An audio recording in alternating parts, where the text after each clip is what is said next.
hear the noise, yeah, the mess we make. Machine Blunt Kelly get caught in the fray. Facts and logic with a twist of chest. Strip it down to truth, yeah, forget the rest. Humor pulls the lies right out of the park. Look beyond the shadows, dissect the dark. Sparks of laughter fire up the night, bringing clarity where they blur the fight. Cut through the chaos, yeah, the tangled lies. Steampunk Kelly with a set of clear eyes. Truths and jokes gonna rock this show. Step into light where the real facts glow.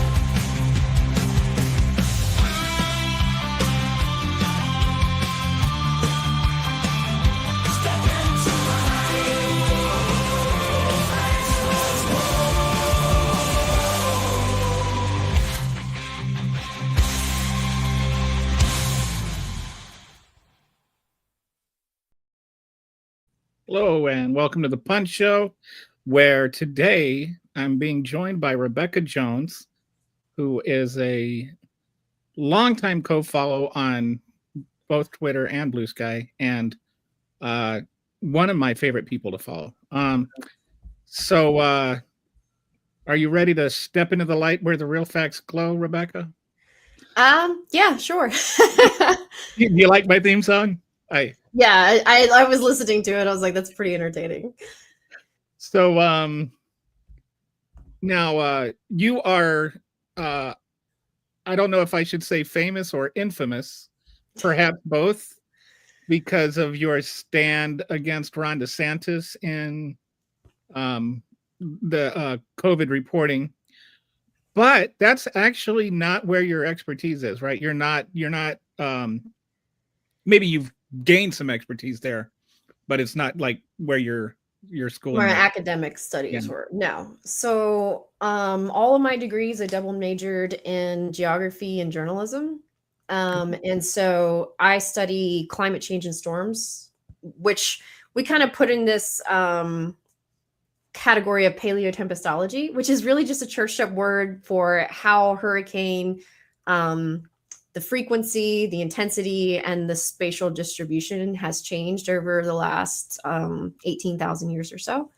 Wow. And so that's what like my my PhD dissertation topic was on. I wrote my master's thesis on nearshore changes and barrier island changes in response to different types of climate forcings, including hurricanes and long-term weather climate trends as well. And so when I took a job at DOH as an environmental health specialist, so analyzing kind of specifically how climate change and extreme weather events impacted health for people in Florida.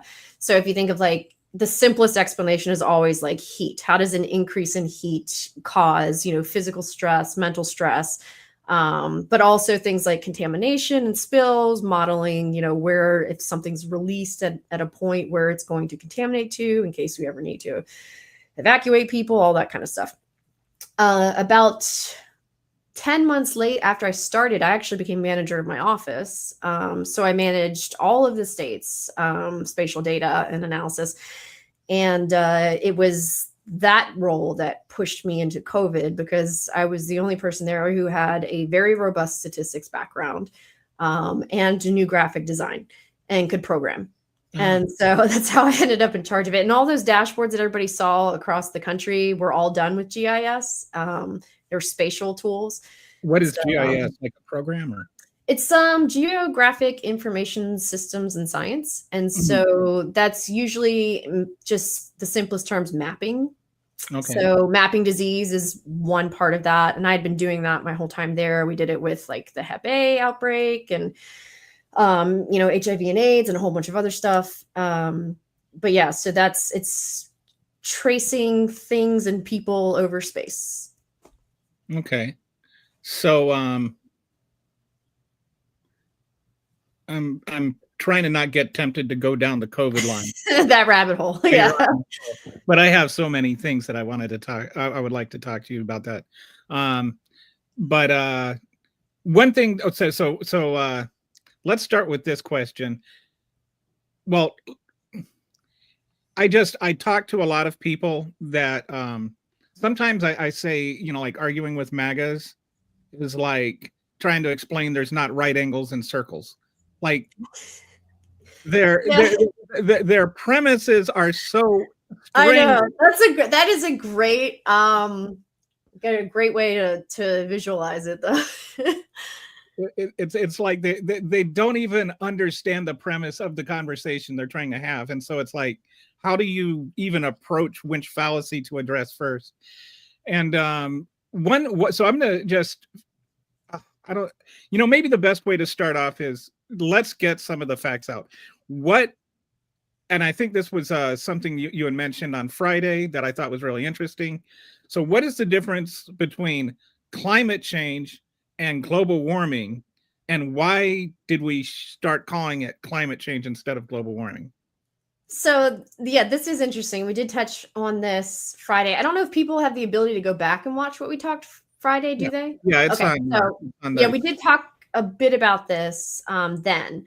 So pretty much since the 50s and 60s, scientists started talking about global warming as a result of, in the earlier days, strictly carbon dioxide concentrations increasing in the atmosphere as a result of human activities.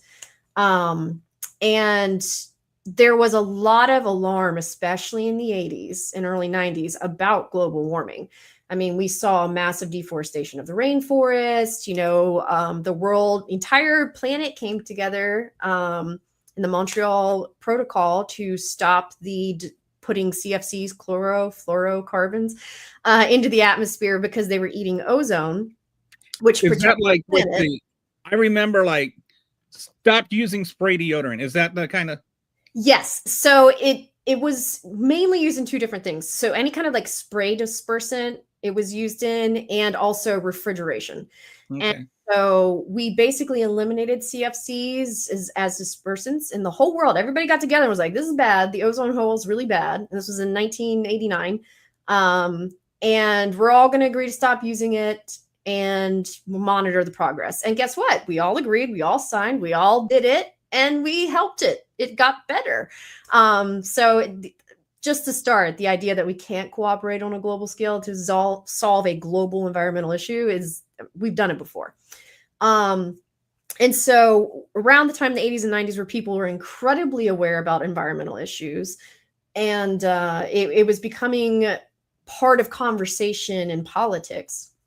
There was a guy, I guess he's still alive, so there is a guy named Frank Luntz, who was kind of, what did they call him?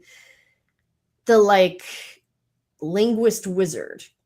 And so essentially what he would do was research and focus group different types of ways of saying things to find the ways that achieved the goal that they wanted. And he was before strictly Republican. And so as global warming was becoming more and more important, and fossil fuel industries were getting scared that there might be consequences for them for their part in it, he focus grouped a bunch of alternative ways to refer to global warming. And what they decided to settle on was climate change. And part of the reasoning behind that is because it's not technically incorrect. So it is a current global warming is a type of climate change. Right now, the planet is getting hotter, and that is because the climate is changing. But what it allowed Republicans to do, and a lot of, soapbox people, is to say, well, the climate's always changing. We had an ice age 18,000 years ago. We don't want to be frozen again, do we? And so that allowed people to be very dismissive, and it was considered disarming if you said climate change. And this didn't just have an impact on the collective conversation. It impacted science. Science quickly kind of followed that. And because they saw that global warming, they'd be called an alarmist or some other kind of ridiculous term to describe somebody who's just explaining science to you. They started referring to it as climate change as well, instead of global warming. But see, global warming can be a type of climate change. And global warming that we are currently experiencing is because of man-made activities. And none of these things are disputed in scientific fact. None of them. We know physics. We know how the atmosphere works. We know how much of every particle is in the atmosphere, especially when it comes to trace amount gases. We know that has changed over time. And we know from paleo records, like the kind that I study, that we've been through different periods where it was higher or much lower than it is today. And So how do you know that?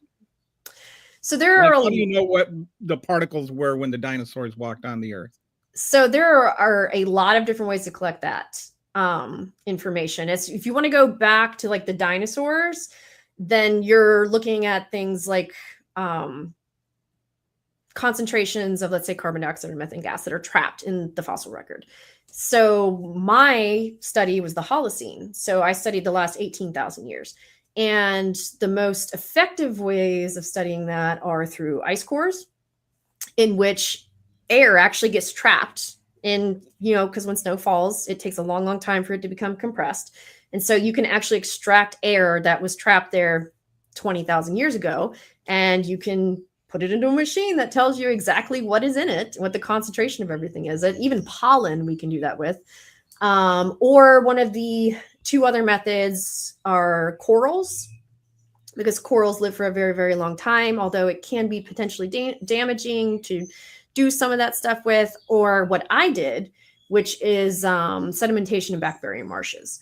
So that's essentially the same concept as an ice core, where you just dig a straight hole and you pull out everything that as a perfectly preserved column, and then you study you take samples from different parts of it to both radium carbon date if there's any kind of like microfossils from the ocean in there, or pollen is another one that we're looking at more and more, because that can be a proxy for other types of climate data. For instance, if there's the presence of pollen for a lot of warm climate tropical plants, then that's an indicator of what the climate was like versus, hardier cold weather plants in the same place. So that those kinds of fluctuations can help as well. And so it's a lot of lab work, a lot of nerdy stuff, a lot of time at a computer. I always preferred the field, but you have to do the work on the computer. So these are all different ways that we've monitored these things. So it's like, kind of like almost like a time machine or something, where you can go back in time 20,000 years by digging deep and finding out this is what things were like 20,000 years ago. Yes, it is a time capsule. I mean, every iteration that you study is perfectly preserved as it was at the time that it formed. And that makes it really incredibly easy to be able to study. And so by that, we can compare where things were at 20,000 years ago to where they are now. Yes. I imagine we can also look at where things were 100 years ago to where they are now. Well, after instrumentation, like that's pretty solid. I mean, once we started putting thermometers all over the planet and started measuring carbon dioxide concentrations across the planet, that's really easy to do. But if you want to go back, pre, modern history, then you have to use proxies. How far back does our actual being able to do? Because I've seen things like from 100 years ago where people were like going, hey, we got to start worrying about this carbon dioxide stuff. How far back does carbon dating or carbon dioxide measuring or whatever, how far back does that go? It depends on what type of proxy records that you're using, but we do know the carbon dioxide concentrations, at least for like the last 2 million years with measurable certainty, but we can extend that further based on other paleoproxy data. I think I misstated the question. How long ago did we start dating things? Oh, okay. So with this, pretty much the scientific revolution was when all of this technology started to develop. The first kind of huge carbon dioxide monitoring station was set up in Mauna Loa, which is in Hawaii, because it was away from major cities. It's the middle of the ocean and a high mountain, perfect place to do it. And that was in the 1950s, I want to say. But that's about the same time the satellite era really kind of kicked off, was in the late 60s, early 70s. And that made it incredibly simple.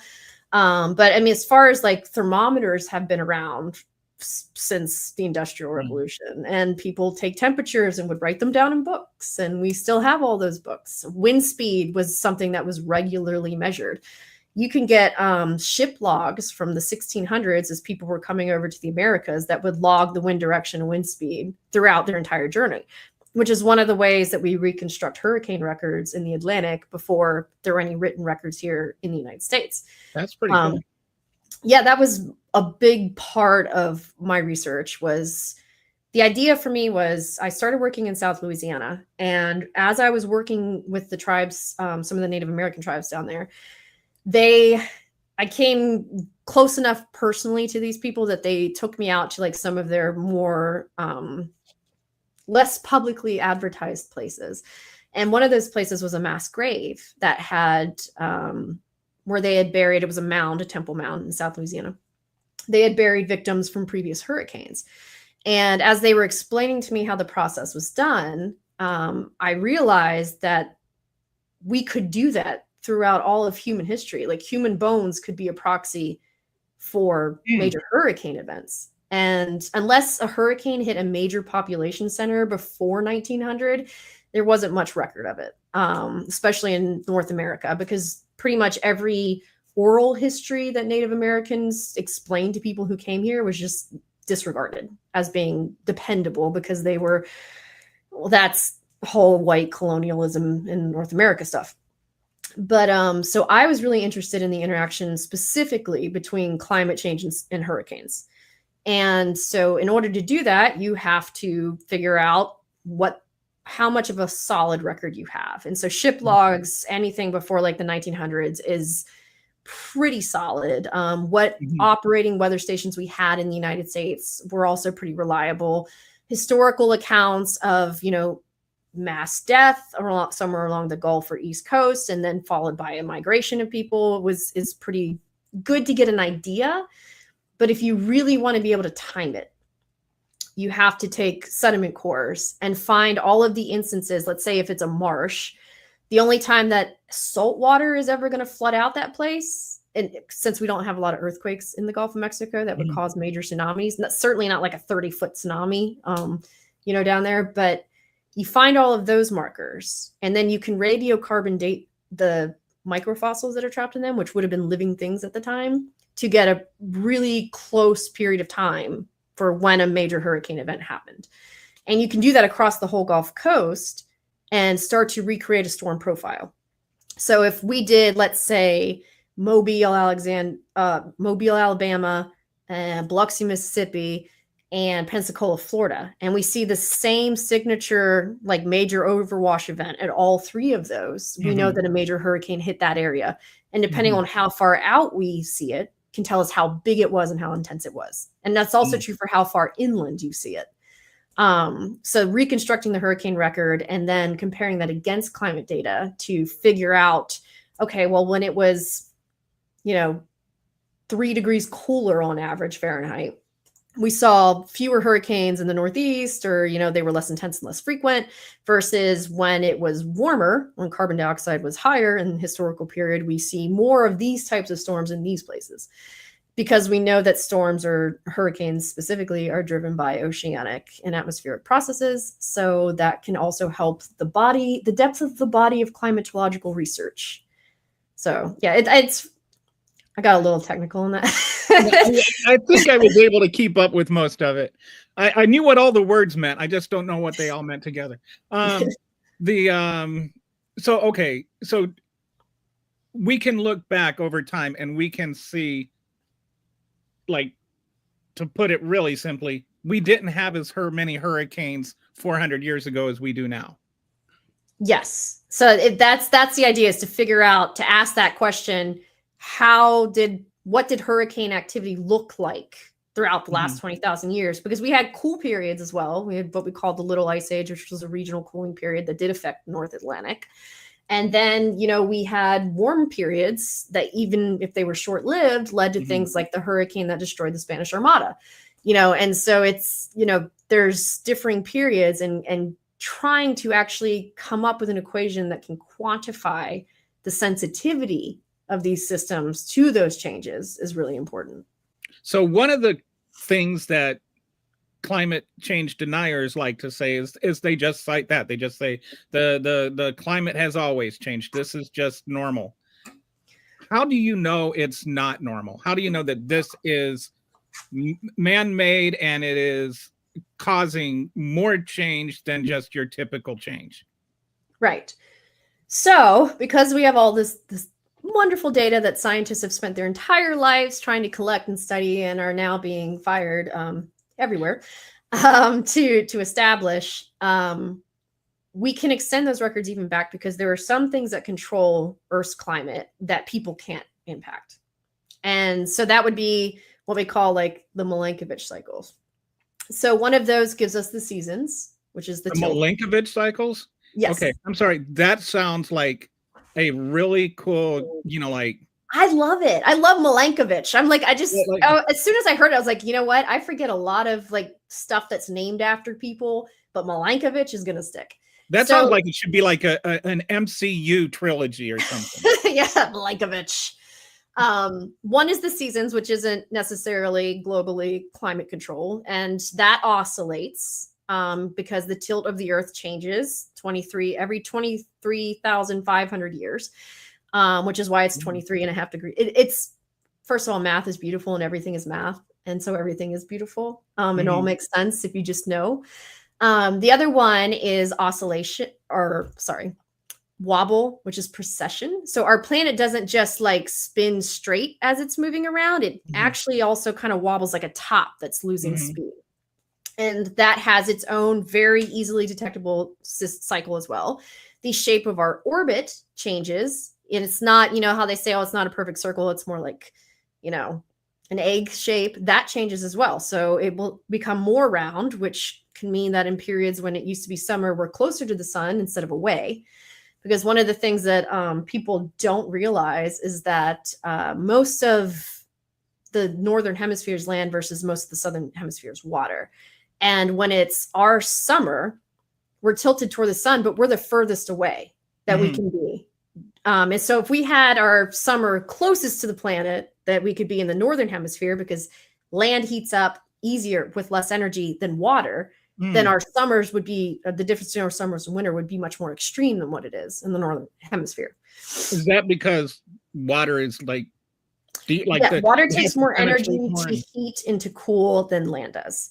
Okay. And that's why, if it's May outside and it's, let's say 100 degrees and on the Canadian border, like it was yesterday in Minnesota, the water will still be freezing because it takes a lot of time and a lot of energy for the temperature of water to change versus the land could be 100 degrees today, but the water's not going to change that much. It takes time and more energy. And that's why they say, I won't get, that's too nerdy. So I'll come back to that later. But yeah, so we know these processes and these are things that we don't impact. Things like that involve the orbit of the Earth. We're not yet able to impact. In fact, the only geologic process that we know can impact it is serious 9.0 or greater earthquakes. And even then, it's such a fraction of time. Like I think it was the 2011 or either that or the 2007 or 8 Haitian earthquake, or it was either Japan or Haiti, I can't remember. Changed how long it will take us to spin around by like a fraction of a second. That's how big it was. So these are not things that we can control. And so when we look at the climate record as it's working with all those other cycles, which are all in different time scales. So one is like 100,000 years, one's 23,000 years. We see the same changes in climate along each of them every single time it's happened. So if we removed humans from this equation and we said, based on the other things that control climate and the absence of humans, really having any kind of impact before 6,000 years ago, the Earth right now would be getting colder, not hotter. Based on our tilts, the wobble, the orbit, all of those things. You remove humans and the Earth are behaving as it should from non-humanly controlled processes, we would be getting colder because technically we're in an interglacial period, which is still technically part of an ice age. We do have major, large continental size ice sheets across the planet. And interglacial is pretty much when you're transitioning from one glacial phase to another. and we're in a warm period for that. And this again predates major climate control on the behalf of humans, because there's a huge argument about when the Anthropocene starts, which is when climate was defined by humans. Some people put it thousands of years ago, when we started doing large-scale agriculture, and that could impact regional climate. Some people say it's really not until the Industrial Revolution. That's more of a socio-physical conversation. But like when the Vikings left Iceland to come to North America in the year 1000, we were in a warm period. And that is why they were able to go there in the first place. And so we know that these things have shaped history, because the Vikings were here, I want to say it was like 980, the year 980 to 1000-ish period. And they had established communities across, the northern US / Great Lakes and Canada for 500 years. One of them behind. Did you know that? Huh? They left one of them behind. I don't know if you ever watch Ghosts, but oh no, there's a character on Ghosts that was one of the Vikings that got left behind. Never mind. Oh, well, they established communities and were living fruitfully in the Northern Hemisphere for 500 years before Columbus and his genocidal fleet ever left from Spain. And so that was partly because of different channels opening up at different times. And, that's one of the ways we talk about mass migration from Asia to the Americas, was when there was a lot more ice and it was a lot colder, because it allowed people to cross. And so we know that the climate in the past has deterministically changed human history and, to an extent, our evolution. And so we were based on these cycles too. Our history is based on those natural earth processes. But over especially the last 500 years, we've seen things in the record, in the chemical and physical record, that are not explained by any other natural process. So, okay. So we know it's not typical, because we can go look at what's typical and we can say, this is where we should be at right now. And we're doing the opposite of what we should be doing. And that's how we know that's, what we're doing is making a thing different. And this is, like all this extra carbon is consistent with why we would be warming up. And so that's why it's, scientific to say that the carbon is what's causing it. Yes. Oh, it's not just carbon either. But that is one of the most influential. So there's other greenhouse. Is it anything other than greenhouse gases, or are there other factors involved? So there have been other factors in history that have had at least temporary climate adjustments on the global scale. But usually the only thing that can do that are major volcanic eruptions. Okay. And those usually don't last for more than a few years. And the reason that they can cause a cooling period, they have a net cooling effect, because while they do spew a lot of carbon dioxide, which will result in a temporary push, they also spew a lot of soot and ash. And they don't just put it down at the bottom, they shoot it up into the atmosphere. And that has a cooling effect because it reflects sunlight back into space. Was it Mount Kilimanjaro? What was the mountain in Washington that I forget? Well, there's a couple in Washington. I think you're probably thinking of St. Helens. Yeah, that one. Like when I was a kid, I remember that erupted, and then that had caused some cooling or something. Yes, because any type of, there's a difference between what we think about as a gas, like carbon dioxide and methane, and things like ash, which are actual particles that you can see and touch. And they're reflective because it's mostly white and gray. Yeah. And so if you shoot a ton of that into the atmosphere, it is going to continue to reflect sunlight until, and this is really bad, it comes back down, which it will. And when it comes back down, it tends to be in the form of acid rain, which then will kill large forests, which then causes heating. Right. And so it's kind of like being at a hard stop. It's a whiplash thing, and then it'll adjust back down. Now, we saw this happen, like you said, Mount St. Helens, Pinatubo, and Krakatoa. And throughout history, we've seen kind of these really, it's more regional, but climate impacts over several years. And that's why that happens. But aside from those, and we know exactly how many of those are erupting at any given point in time throughout most of human history, because when lava settles, that's it. It's generally not being disturbed for a long time. That is another thing that we can go back and look at and date. Yeah. That's why we know that like Yellowstone is way overdue for a major eruption, because we can dig a hole, take a sample out, and see how often it's supposed to erupt, or it tends to erupt. And those things are mostly dependable on a time frame, more or less. So that's how we know these things as well. And so, so we know that aside from volcanoes, which we monitor very closely, I mean, there's probably 11 active volcanoes erupting right now. You can, go onto the USGS site, assuming it still exists, and see it. I check it every week. It is kind of sometimes in tandem with earthquake activity because they happen in the same places. So where there's fault lines, if there's a certain type of fault line, there tends to be volcanic activity, because it's when one plate goes under another, it allows lava to be trapped right here, and then it comes up to the surface. And if something happens here with the continent, then it's going to impact the top. But our most dangerous volcanoes aren't actually that type. They're something else, but that's a whole other thing. But yeah, so if we erase humans from the equation, the only thing that could have that kind of immediate directional change in climate is volcanic activity. And the amount of volcanic activity that you would need to substantially change the climate for a sustained period of time we would know. We would have mass crop die-offs, acid rain throughout like the whole world. It would be bad. And so that's another, because people do bring up volcanoes a lot. Actually, that's one of the things, tectonics and volcanology. So that's one of those things where, like, when I hear people say that, I'm thinking, okay, these guys have PhDs. They've been studying this stuff for 30 years, their whole life.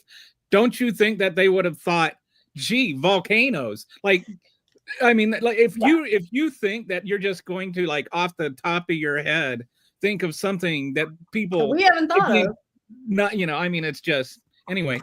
Joe has a question for you. Joe's one of my regular listeners here. Are geysers essentially steam for let-offs? Steam let-offs? Like, are they're superheated water? So if you've ever been out to like Yellowstone, there's a reason why they tell you to only stay on the marked trails. It's a very, very good reason, because Yellowstone is what we call a hotspot volcano. And that is what Hawaii is. And that is what the most dangerous and explosive volcanoes are on this planet. There's like 6, I think. They get their lava directly from the center of the earth. So it's like if you put a straw straight to the center, unlike the plate ones, where just a little bit where it builds up where that fault is going under the other one. They go straight to earth. That's why Hawaii is a dotted series of islands. It's from, while the plates are moving across it, the straw's still there. And so it forms new land as it goes. Yellowstone is the same. And there are some areas of Yellowstone where the ground is actually so thin, and the temperature of what the ground is underneath it because of that volcano, you can fall through it and die. So that would be not a nice way to go. No. I remember when I took my first plate tectonics class, I think in 2009 or 10 when I was at Syracuse. And I was so freaked out. I spent like a year like depressed, thinking like, why are we even trying to fight climate change when the second Yellowstone erupts? We're all dead anyways.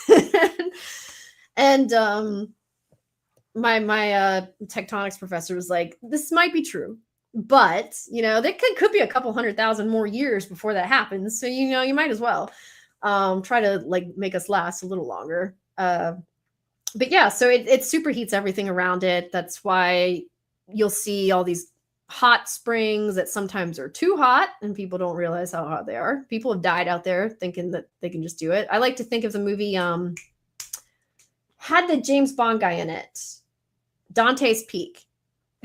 Might be one of the most accurate portrayals of an actual volcanic eruption that's out there. And it is based almost entirely on Mount St. Helens. Wow. And so, there's this one scene where these two lovers are going to swim in one of the hot springs that's known as a hot spring, but it becomes too hot and basically they have boiled to death. That can happen. Unfortunately, I think that actually did happen to somebody in the last few months that I read about. But yeah, so with that much heat and that much pressure going around, if you have any type of water circulating in the ground, because groundwater exists at Yellowstone as well, it will reach points where it just basically becomes too hot for the space that it's in, and it shoots up, and then that allows energy to come out and it allows it to cool, and then it'll just wait until this cycle starts all over.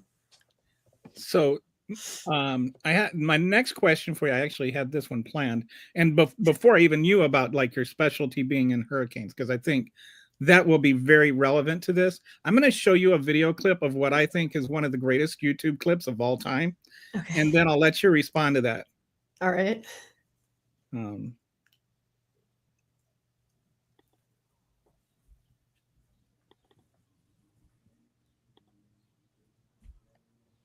Let's say, for the sake of argument, that all of the water levels around rise by let's say 5 feet over the next 100 years, say 10 feet by the next 100 years, and it puts all the low-lying areas on the coast underwater, right? Which let's say all of that happens.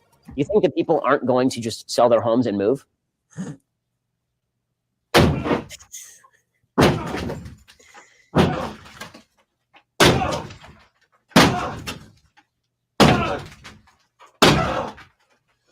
Just one small problem.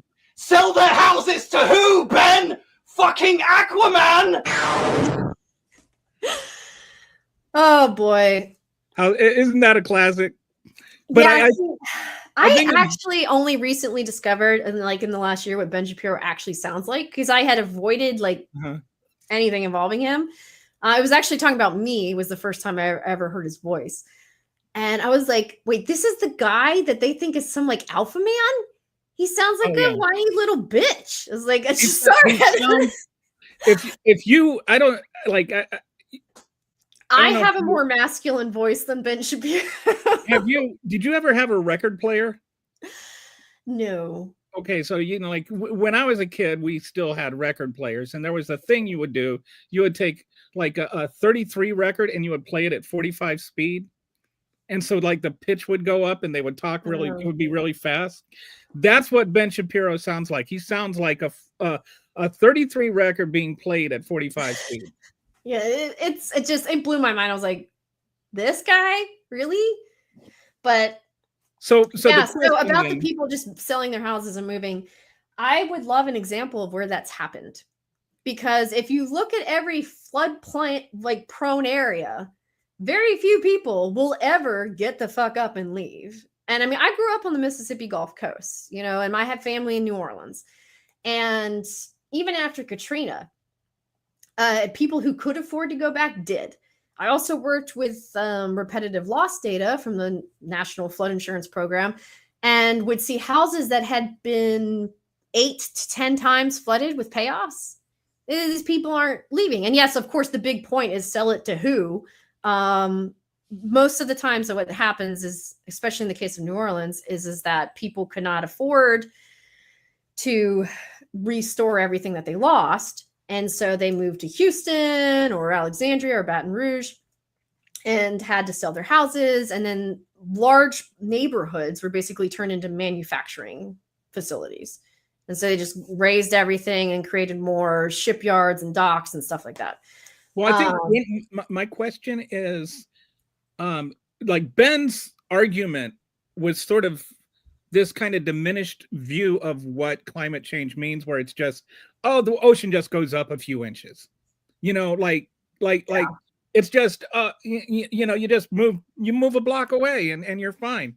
Like that is an impact of climate change, right? That the water level rises, but that's not really the caustic thing. That's not the thing that really it is what that globally, though. I mean, not in the United States, but globally. I mean, there's one of my favorite clips of all time is from the newsroom when Toby from The Office is like an EPA representative, and he's just like exacerbated, and he's just telling everybody the truth, and they're like trying so hard to get like a glimmer of hope out of him, and he's like that would have been great 20 years ago. He says there are two things you need to know. Okay. One is that 80% of the world's population lives within a few miles of the ocean. Mm. And the second one is that humans can't breathe underwater. So yeah, and so it's really like that plane is like we established our civilizations on water because it was such a crucial thing, not just for sustenance like food and fresh water for drinking, but for trade and commerce and all kinds of other things. We established our cities on waterways. Look at Washington, D.C., Philadelphia, New York, Miami, all of our major metropolitan areas, minus like some of the mid-state ones. And even they were usually built on rivers. And so that's important to know when you're talking about global catastrophe from sea level rise. And even if you're not on a coast, that doesn't mean the water won't come for you. Like look at, what happened with Tennessee and North Carolina, hundreds of miles away from the coast. But when a hurricane came through and dumped massive amounts of rain on top of them, their rivers flooded and it destroyed homes and lives and killed people. So you don't even have to be anywhere near the coast. Tennessee is by no means near the coast. Yeah. For a hurricane to come and wash away everything that you have. And so that's still a coastal process, but you don't have to actually live on the coast. I don't and think people up the in idea West that you can just Virginia pick up and mountains- move is from such a privileged, out of touch reality kind of standpoint. Like you knew this motherfucker grew up rich. He's like, oh, you just move. It's like people can barely afford their rent as it is. You know how much it costs to like pick up and move your whole life? Is just job gonna go with you too right now? It's like it's just so ignorant of everything that's involved with not only how we build our societies and how the planet works, but of the very real social conditions that most people are living in. Here's a few crazy numbers for you. In 2010, there were 40 million people on Earth who had been forcibly displaced. In the last 15 years, 120 million. And now it's 1 in 69 people on the Earth. 1 in 10 people have been forcibly displaced. And 80% of those are almost directly are a result of a climate change event. Yeah, it's we've been warning people for 50 years that it would trigger mass migrations and displacement. Deserts are expanding in Africa and in the Middle East, which leaves fewer lands that are actually habitable in those areas to live. You can't farm there, you can't grow anything there. So it pushes people more towards urban areas, which creates problems of its own. And yeah, people are being forcibly displaced. And, it's not just about heat, although that is the thing we obviously directly relate to global warming.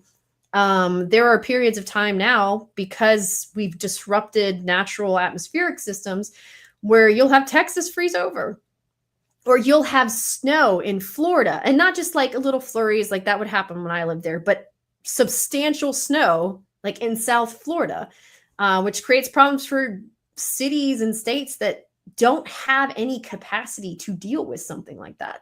Like everybody makes fun of the South because if they get a little bit of ice, everything shuts down. That's because they don't have a million snowplows. They don't have warehouses full of salt. They never thought that they would have to deal with something like this. So they have no means of dealing with it.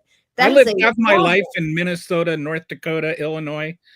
And I drive in snow all the time up there. But down here, I don't have all that stuff. And my car doesn't do any better on ice than, any other car. Yeah, like, I know how to steer into a skid, but that doesn't stop you from skidding, Yeah, and it doesn't help you if somebody else doesn't know what they're doing and crashes into you. Again, here in Texas, we don't call it Texas freezing over. We call it a Ted Cruz Cancun event.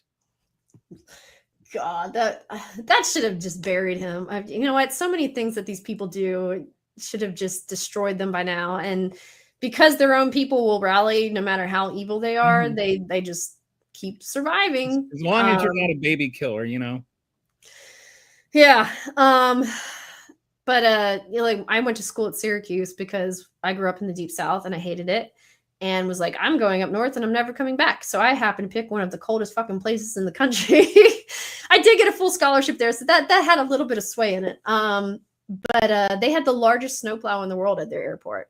And they had these specialized sidewalk-sized little brush plows that went through, and you could get 3 feet of snow overnight. And by the next morning, on campus at least, and most of the roads to and from, it was clear. And that's because they have all of that. What are you going to do to convince a city like Tallahassee, who is a subtropical city, who has more problems with flooding and heat than anything else, to invest in massive amounts of money for salt and snow plows? Yeah. No, it's a hard sell. I mean, and one of my college jobs was when there was I went to University of Minnesota, and one of my college jobs was when there was a big snowstorm. We went out and we cleaned up parking lots. Like, I worked for this company that, so it would be like 30 below, and I'm sitting out there shoveling away. Yeah. Good I remember Syracuse also prides itself on not canceling classes for snow. My last semester there was fall of 2011, which was the year of the snowpocalypse. And we got 180 inches of snow. And I remember I lived in an apartment building, so there was like a little parking lot just for us. And somebody had plowed it so that like the entrance and exit was clear, but obviously they didn't shovel out cars. I spent about 45 minutes trying to find my car because I didn't have the automatic locks. I had manual everything, so I couldn't just boop, boop, and then see which one it was. Digging out enough to just know which car that was mine. And I was so fucking cold because I'm from the South and I'm not used to that shit. I'd only been up there 4 winters. I was done with it. I already knew I was coming to LSU for grad school. I was ready to be out. And I just gave up. And I emailed my professors like, look, I know this is normal for y'all. I tried to get my car out. I can't do it. There's no other way for me to get to campus. And it was final exams week. I was like, there has to be like another way. I was like, I'm from Mississippi. I'm like, I think the only person from Mississippi in my graduating class. Help me. And luckily my professor, I was good enough in school that, I had mostly A's. And so he was like, yeah, we'll do something just for you. We can do it remotely. And because I was like, I cannot it's going to take me 3.5 hours to shovel my car out. And then there's no guarantee that I'll be able to find somewhere to park it once I get to campus. So it's like, I can't do this. I feel like I'm going to get frostbite and I'm going to die. Oh, you want to hear a funny story? When I lived in Minnesota, my brother was staying with me for a while, and we kind of lived at a bottom of a hill. And you know how, like in like February and March, you get these things happen where all the snow starts to melt and during the day, and then it freezes overnight. Oh yeah, it becomes hard, and like you step in it, and like you feel it solid, and then you sink. Yeah. well, like no, I mean like it was solid ice. Oh. Like so what happened? He parked his car on the street. The snow melted during the day, and then it froze at night. So there was like a good 8-inch block of ice, and around his tires, his car was literally frozen to the street. So we had to go out that's not for me. With an icebreaker and work at that thing for about 2 hours to break his car out of the ice. Jesus. Yeah, that's a remote day. At this, maybe not back then. Like in 2011, people weren't really allowed to do stuff remotely either, other than like write papers. So that was kind of an exception. But nowadays, it's like, yeah, you can. If you're an office employee, you can absolutely work from home if you're snowed in. And especially like when that snowstorm hit Florida, nobody knew what to do. And most places were like, they canceled everything because they're like, we don't even want people to try to go out because we know most of the people here don't know how to drive safely in the snow. And it's more dangerous to risk them coming here. But we got way distracted from hurricanes. I actually was going to mention because I wrote up my hurricane outlook for this summer today and published it on Mesoscale. And it's bad. So there's 3 processes that you have to know that contribute the most to hurricane activity in the Atlantic. One, and they're all oscillations. The Pacific Decadal Oscillation, which is a circulation within the ocean that goes between warm and cold.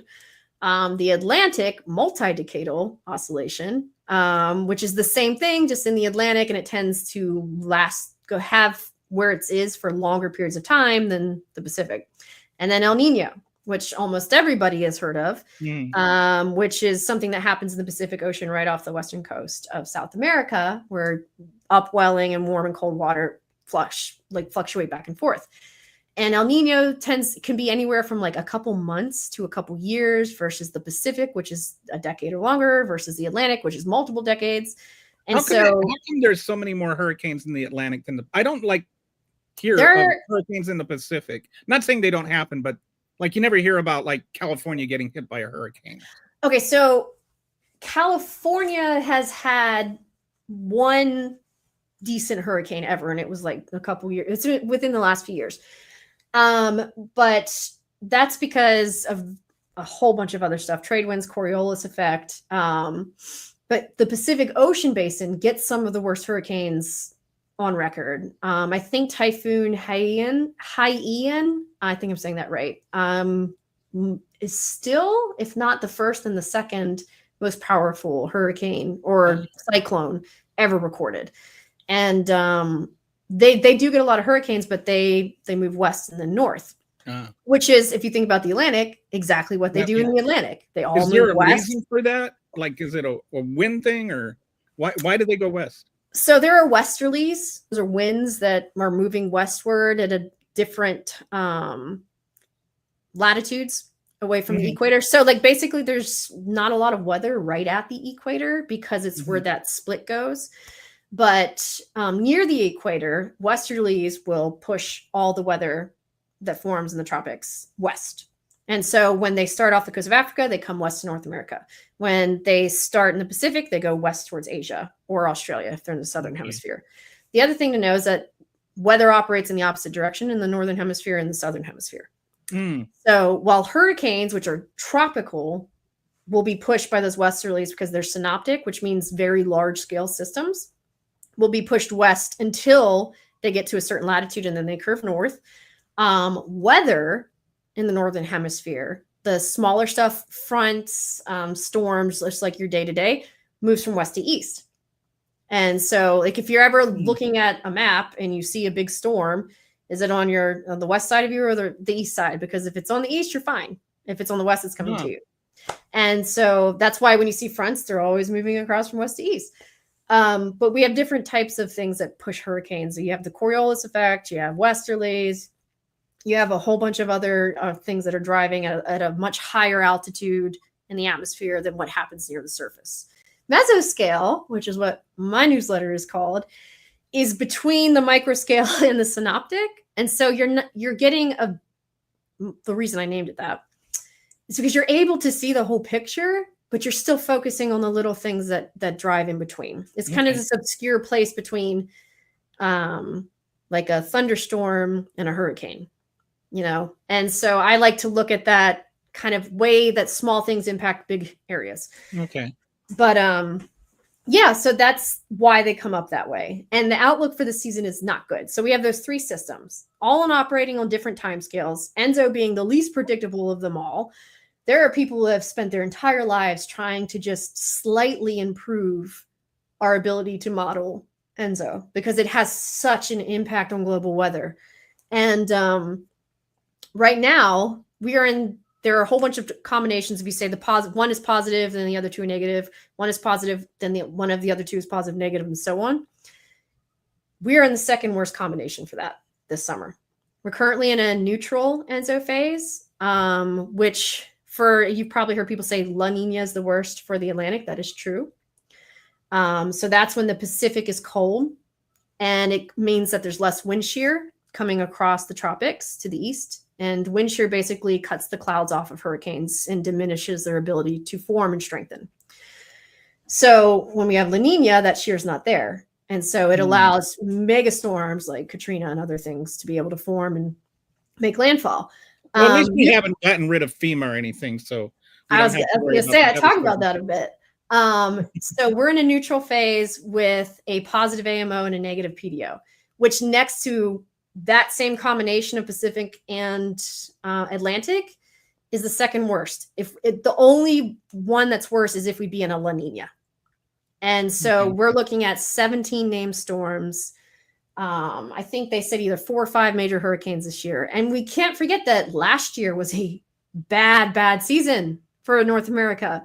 Wow. I mean, there are still communities that look untouched, that nothing's happened in. I mean, Trump denied one of their most recent requests for an increase in aid or sustained aid.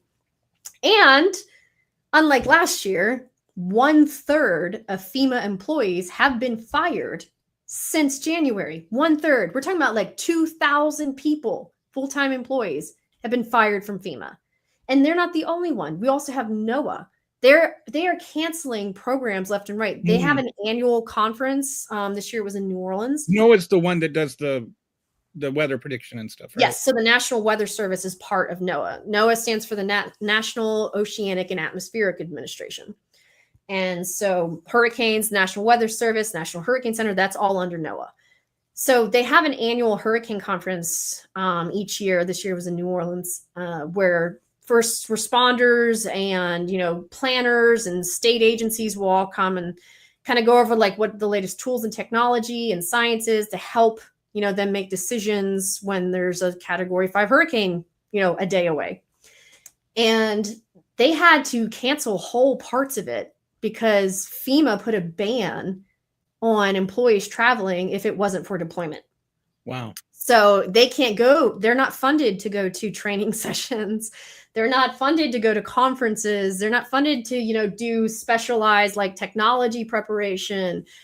They can't even get funding to travel to Florida's Emergency Operations Center to train people there at the state level. And so, I mean, I actually said in the post that we have not been this ill prepared for a hurricane season since 2005. Wow. And even then, I don't think we were this bad because we didn't see the massive cuts at NOAA that we're seeing now. And then like on top of that, I'm just, because I told you I've been working, like really doing some research on the economy. Mm-hmm. And I've been looking at the effects of mass deportations on the economy. And like 29% of construction workers are undocumented workers. So when you look at no FEMA and you're looking at trying to recover from these things, who's going to rebuild your house? Well, I don't think they care about that. Yeah, I mean, it's like a perfect storm of recession right here.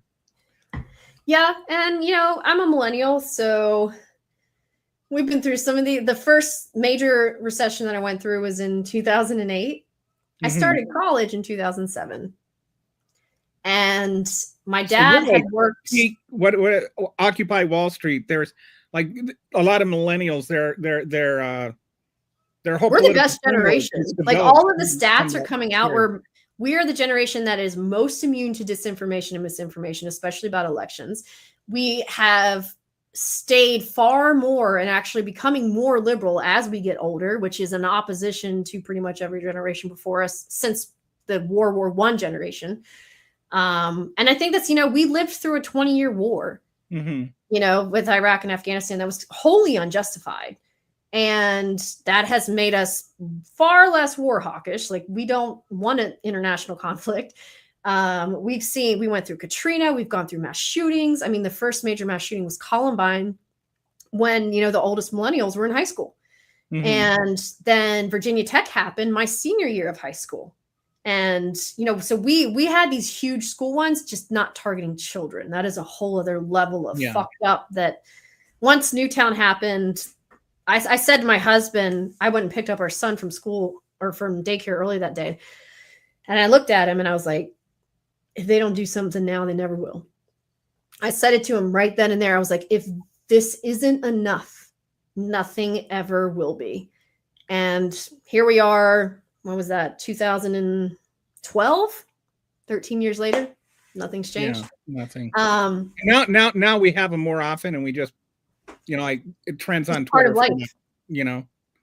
Yeah, I kind of did this experiment the other day because I was going to see the Thunderbolts, and I don't care if people hate me for this. I'm a nerd. Like I won Queen Nerd of the Year, pretty much. That's what Forbes' Tech Person of the Year is. I am a super fucking nerd. And I like both Marvel and DC, and I know that's going to set off a firestorm because most people are loyal to just one, but I love both of them. Not saying all of them are great, but I love both of them. So I've been seeing all these movies that they're coming out, and I started noticing, like, when young people, who now look like babies to me because I'm older, come in, every single one of them looks at the left and right exit and then behind them before they sit down. Oh, wow. Every fucking one of them.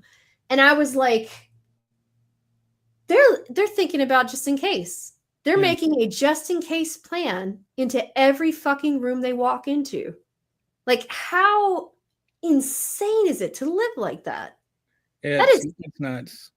It's like when you have kids that have survived more than one mass shooting. Oh yeah, Florida State. Jesus. There have been 3 mass shootings at Florida State in the last like 10 years.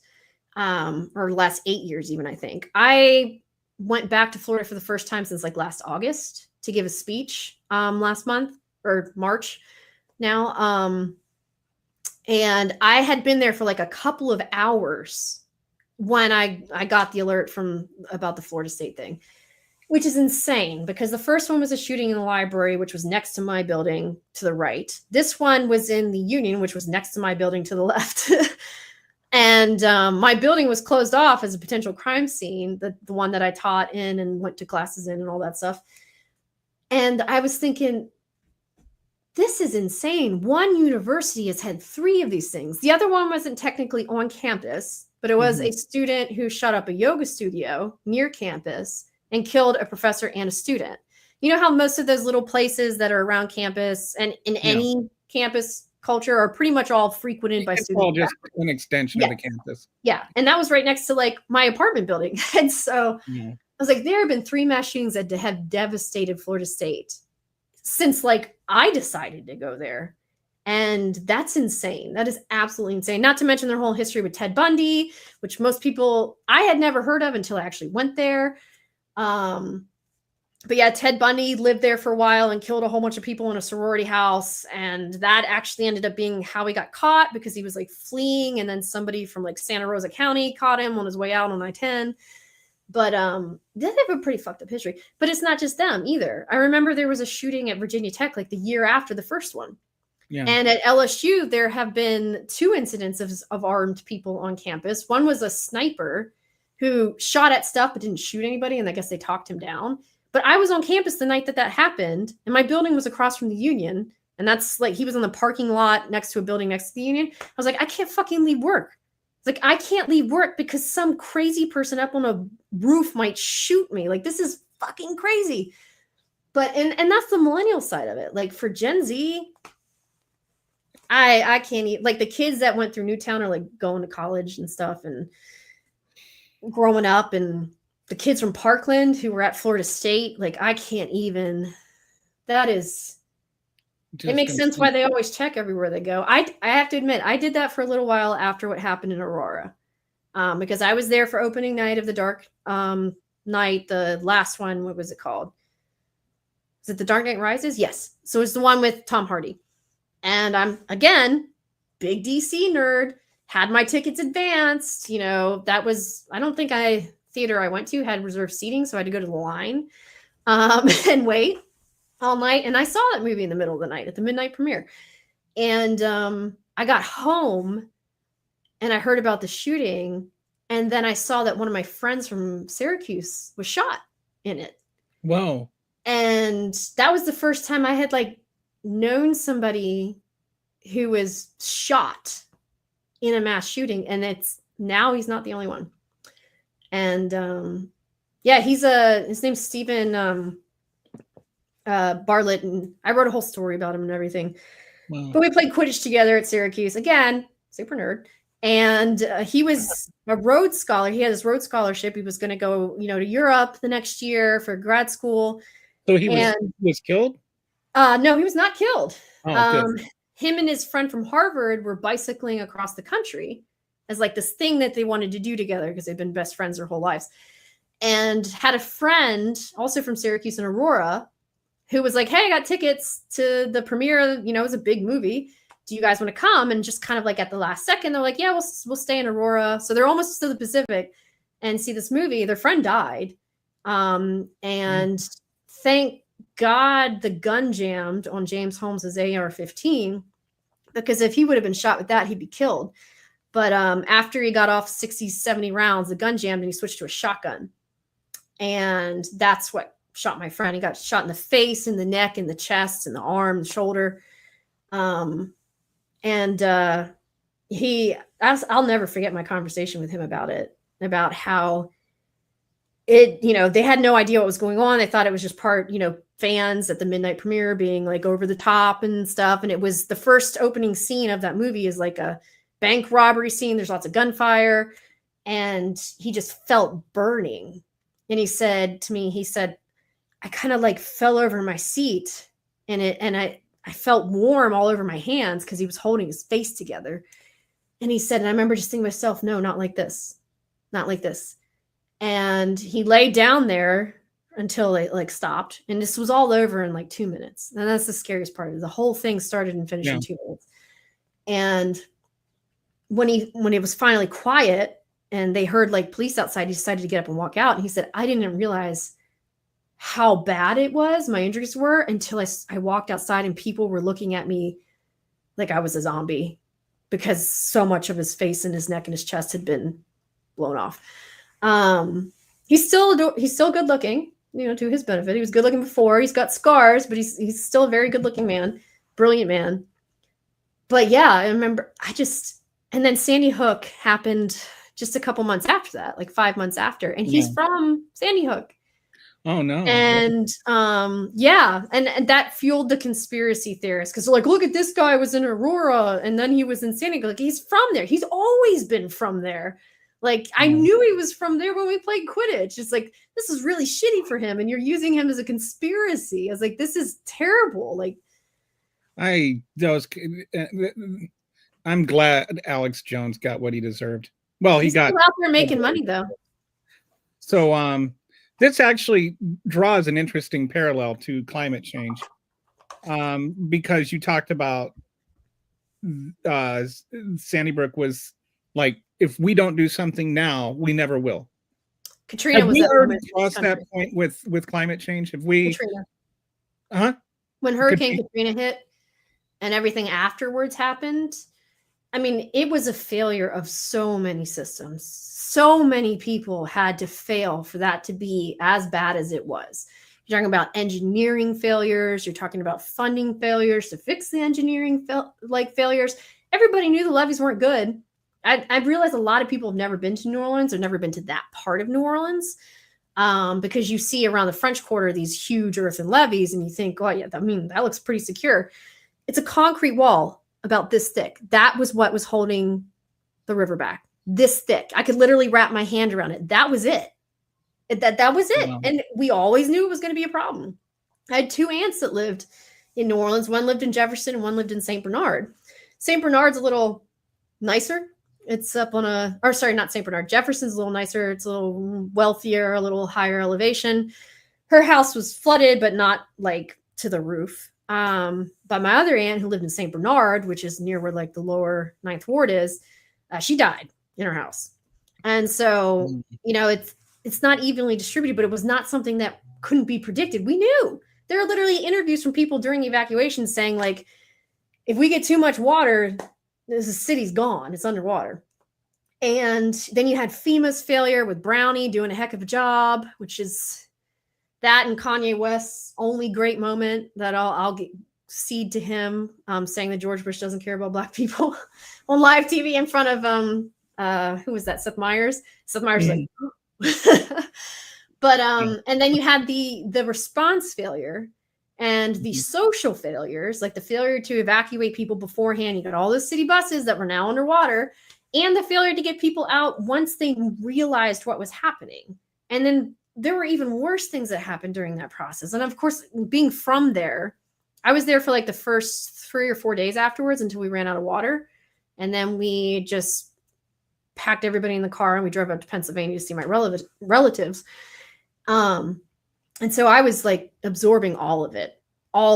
And that's, I think, I'd always had a fascination with weather.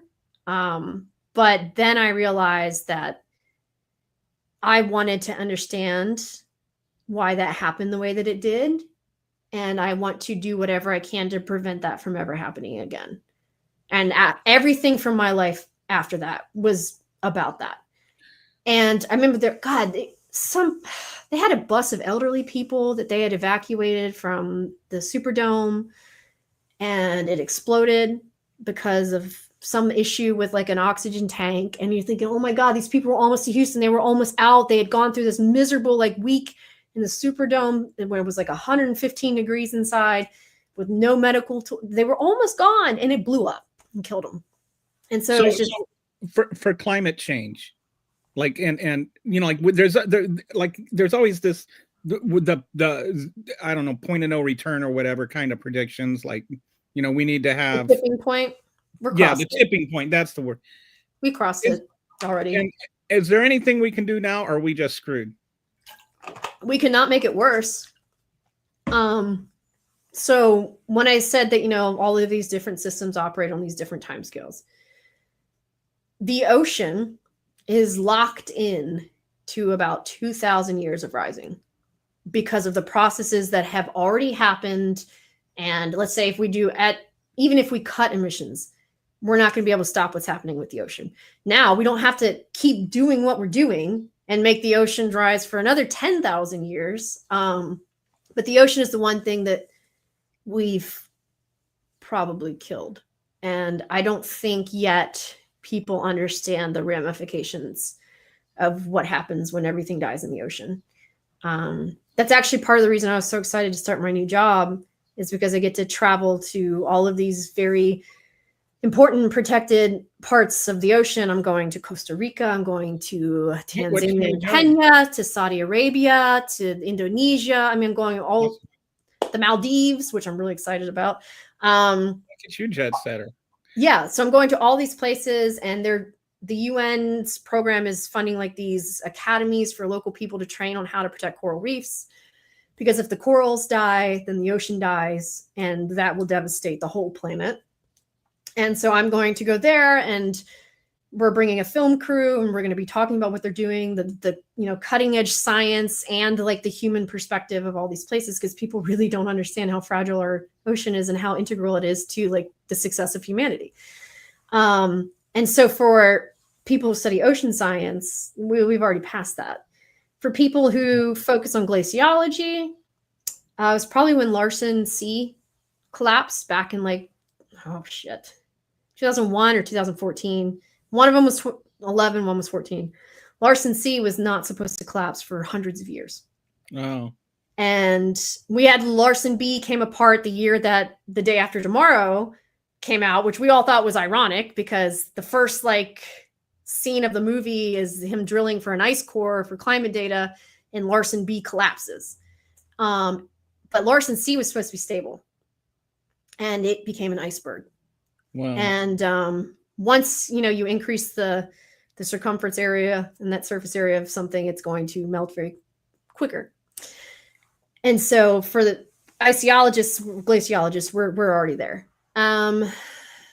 For people like me who study the climate and environmental impacts and how they work with each other, there's a lot that we can still do. So the residency period of carbon dioxide is about 300 years. So that is the amount of time that it will actually stay suspended in the atmosphere and act as a greenhouse gas. Because obviously everything that goes up, even gas, is going to come back down. Is there any way to clean it? Is there anything way to remove the carbon? There are some people who think so. One of which is Craig Venter, who was one of the people who was first to decode the human genome. He has developed, and this was happening 15 years ago, and thankfully we've not actually tried it yet because it's like Jurassic Park on steroids waiting to happen, a tiny little organism that will be shot up into the atmosphere and eat carbon dioxide. And they're trying to genetically engineer them so that they have a short lifespan. They can only consume so much. They can't breed. But in the wise words of Ian Malcolm, life finds a way. And releasing a small microorganism into the atmosphere that eats carbon dioxide sounds like, again, a sci-fi disaster film waiting to happen, especially if you have no means of control. Unless you have like a disease or something you can immediately put in there in case it gets out of control. You shouldn't be doing it. But they've held him at bay on this for like a decade, which is great. So there are people who are working on things like that. There are technically things that fit under the geoengineering umbrella that aren't scary and dangerous. Things like covering ice sheets with white tarps so they don't melt and the reflectivity doesn't change. Or putting, white tarps over mountains or white. Where do you get a tarp that big? Well, that's one of the problems. But I mean, obviously you would do it piecemeal, but to increase the reflectivity of Earth's surface so that less heat is even making it here to be trapped. Because as we're losing continental ice sheets, we're losing the most reflective surface on the planet because it is bright white, sends radiation right back into the outer space, and that's where it needs to go. And then there are other ideas, aerosol dispersants in the atmosphere, similar to what a volcano would produce, but without the carbon dioxide, that would have a short-term reflectivity boost, but you'd have to continually do that. And again, that stuff's going to come back down too. And so it's geoengineering really got us into this mess, and I don't think it's going to get us out. Advances in engineering on a human scale might. Properly investing into alternative energies. Geothermal is really an untapped resource on a global scale. We've been using water for energy since peasantry times with dams and whatnot. Although damming has its own problems as well. We have wind and ocean energy. Obviously, solar energy is where we really should be inputting all of our money and are not for some reason. Actually, China's doing much better job of that than we are, right? Yes, they are. I guess one of the things about living in a de facto dictatorship is that if the person who's running it actually believes in science, then they'll be like, we're going to put $500 billion into solar. And then they just do it. And they get their best scientists on it. They fully fund them. They develop the technology. I mean, solar technology has developed at an increasingly rapid pace over the last 20 years. Like what you get from a PV cell today is nothing like what you got 20 years ago. It is like able to trap so much more energy. Battery storage has improved, loss of energy and transfer has improved, and it's going to keep doing that. That's when people say things like, well, you end up using more energy to make the battery than you save or whatever. That's like, first, it's not true. But secondly, it's like those things are going to improve over time. That's why you keep studying it and keep researching it and keep developing. You have to actually fund the efforts to do the research and development part to make them better. What we know for a fact is if we keep just going on oil and pretending it's not doing anything, there's not going to be a civilization in 100 years. Yeah. Well, I don't know about 100. It'll be longer than that. But it'll play out the same way that everything does. People are like, oh, it's going to hit rich and poor. No, it won't. Nothing ever has, and nothing ever will hit the rich and the poor the same way. Look at Bangladesh and what they're having to deal with. Their city is now like a third underwater at high tide. It's insane. And I don't know if anybody's actually seen photos of some of the slums of Bangladesh. They're literally built on the water. Like it's all planks and raised homes right on top of the water. Wow. It is seriously scary. And that's why we have mass displacement. You're going to see a lot of people who are dependent on these natural resources pushed somewhere else because they no longer exist, or they can't safely live there. And those conditions also create disease. And that is like another big thing. Like we have dengue fever in the United States. We have malaria coming in the United States, mostly in Florida. But don't RFK Jr. is on the job. He's not going to let an epidemic get out. Yeah, right. He's the person to trust on that. Which brings me to the thing I actually said when I first told you we should talk, was DeSantis's bill that he signed. Okay. So there's something you should know about how airspace is controlled over the United States. Even if you want to fly a drone in beyond like a certain like near surface elevation, you're technically supposed to clear that with the FAA. Because the Federal Aviation Administration has control and authority over all airspace over the whole United States. There is no Florida Aviation Authority that supersedes the Federal Aviation Authority. You know, like they all have to participate in the same system. And DeSantis's dumbass went and signed a bill, which even in his tweet defending it says, I know this isn't happening, but I'm going to sign this anyways. Specifically singling out climate and weather modification dispersants from Florida airspace, which he has no authority to do. He does not get to control airspace over Florida. It's not like there's a prism over the state of Florida that goes out into outer space, and this is his little section of it. That's not how it fucking works. B, he's feeding into conspiracy theories about chemtrails that are making the roundabout because of RFK and a whole bunch of other crazy people that we've given government positions. Chemtrails are a conspiracy theory that the condensation you see after an airplane is not water vapor being generated from the heat of an engine in the upper atmosphere, which it is, and is instead mind control dispersants designed to enslave humanity, which is so much more reasonable, right? And well, C, if it were, how would you know? Wouldn't your know, mind right? be, It's wouldn't your mind be ridiculous. controlled? Like, how would you? Anyway.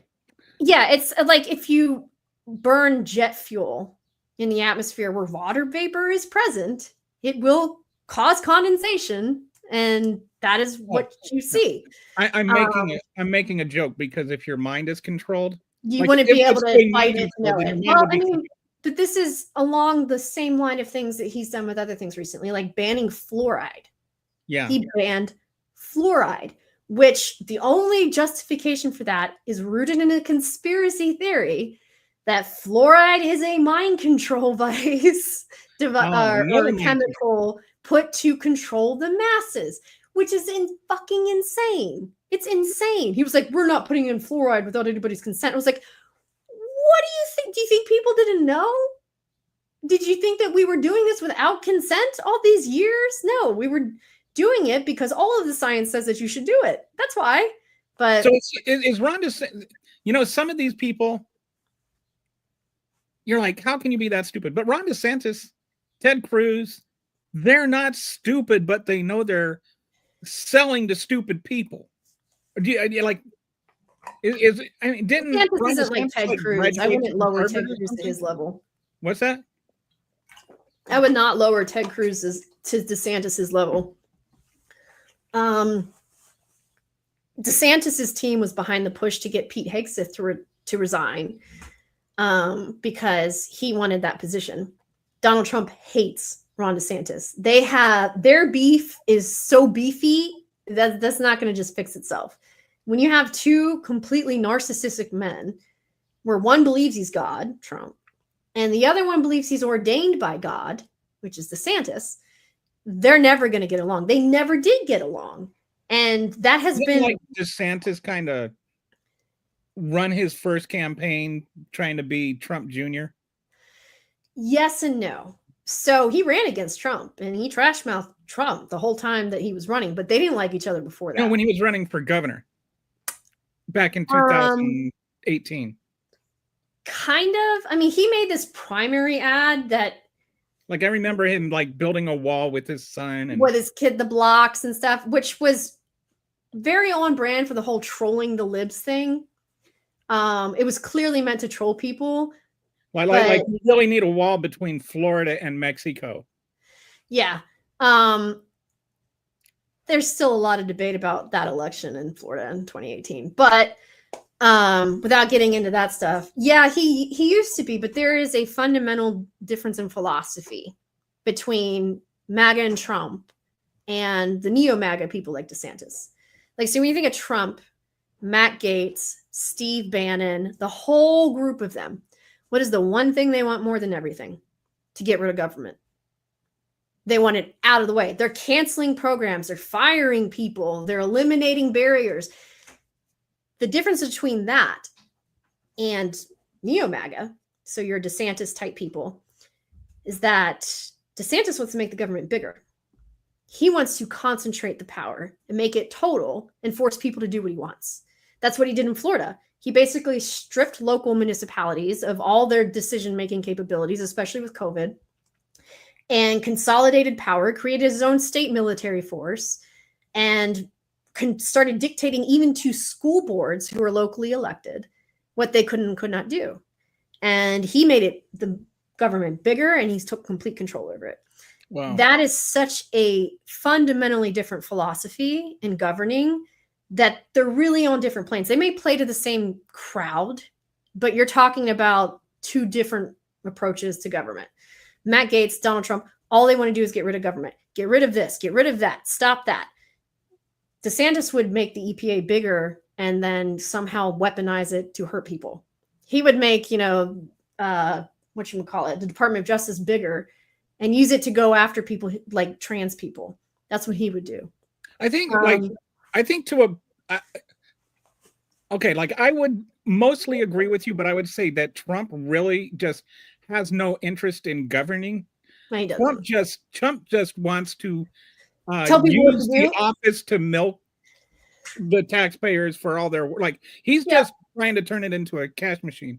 Steve Miller and the people that are actually writing his executive orders and like the real presidents behind the president, like him and what's his name, the guy that owns the Supreme Court, Peter. Yeah, I know who you're talking about. Anyway, I think the people the driving forces behind Project 2025 are like the real president. And Donald Trump's just kind of play acting or cosplaying president while he gets half $500 million airplanes from Qatar and stuff. That's yeah. I read about that. Yeah, and I think that's another difference between him and DeSantis. DeSantis isn't motivated by money. Trump is 1,000% motivated by money and recognition, attention. That's it. DeSantis doesn't give a shit about money. His wife might, embezzling all that money from all those charities she was supposed to be running to buy her little glove and dresses. But he doesn't. That is not his thing. His thing is power. It is exclusively power. That is what he gets high off of. And that's another reason why I still think DeSantis is more dangerous. But thank God we destroyed his presidential aspirations, dead and buried. That took a lot of work. He just wants to be a real person. He just wants to be a real boy. That's all. Yeah. God, what an asshole. But do you think his wife really had cancer? Oh God. This clip is going to get picked and then played by my hate fans over and over again. Well, I'll answer the question then, so you're off the hook. I think that it was very convenient that she got cancer right when everybody wanted him, wondering where he was, and then she got better right when he reappeared. While he was sleeping around with that journalist. I will say this. There has never been any evidence released by a medical professional or someone who personally knows them that verifies that she ever had any severe case of cancer.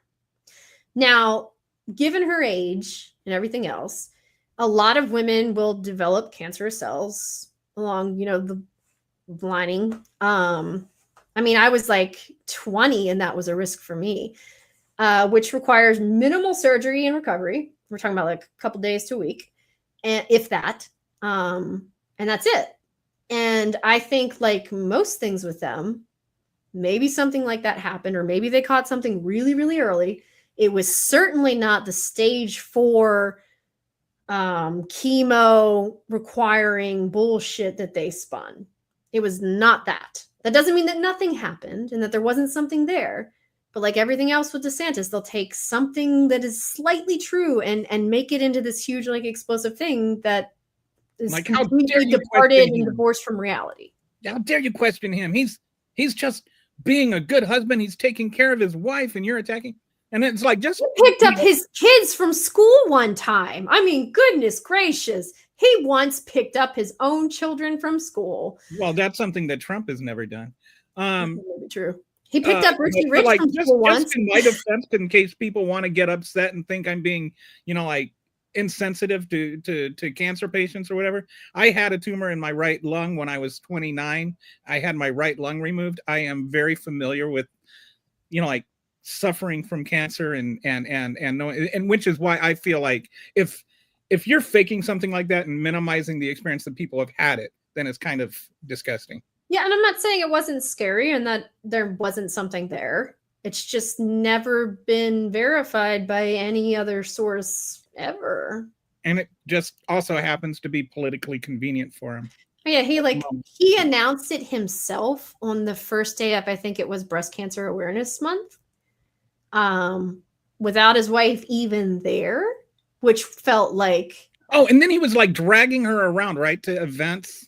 Yeah, and supposedly while she was getting chemo, I was like, I don't think people know what chemo looks like what it does to a person physically, because you don't just get like chemo and then like the next day you're out on the campaign trail. Yeah, and that was COVID, peak COVID time, right?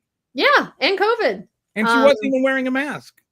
Yeah, the whole thing. I mean, they're just a bunch of fucking liars. I would be honestly shocked if that man has ever said something that is completely true in his life. So as long as we're kind of segueing into other, my wife wanted me to ask you this. She's a big fan of yours from your work with COVID.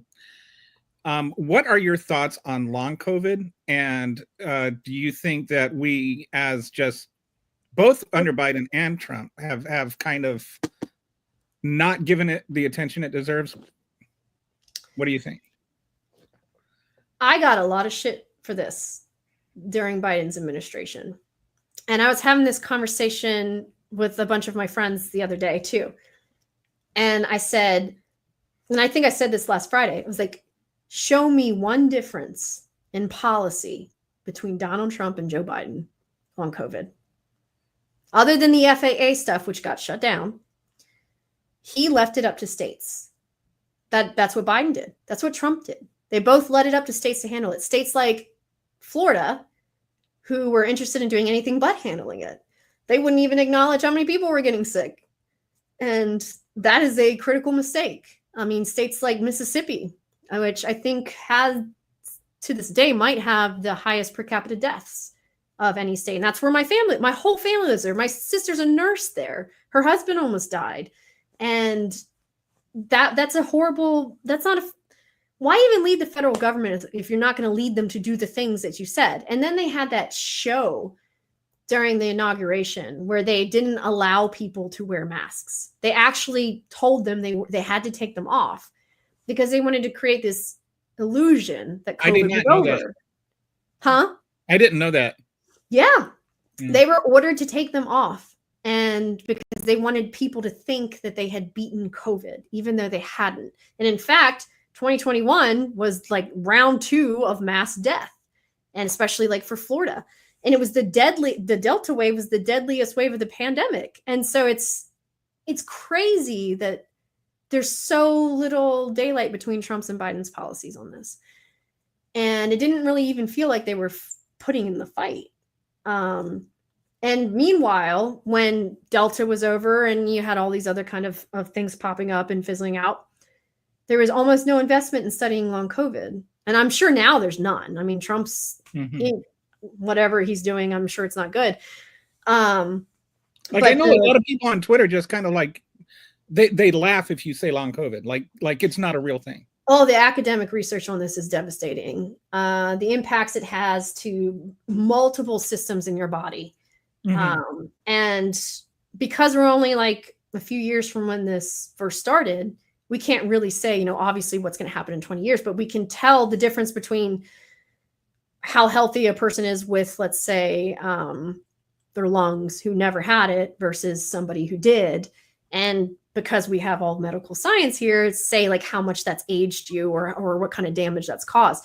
The thing that's always fascinated me is the neurological impacts, the long-term neurological impacts.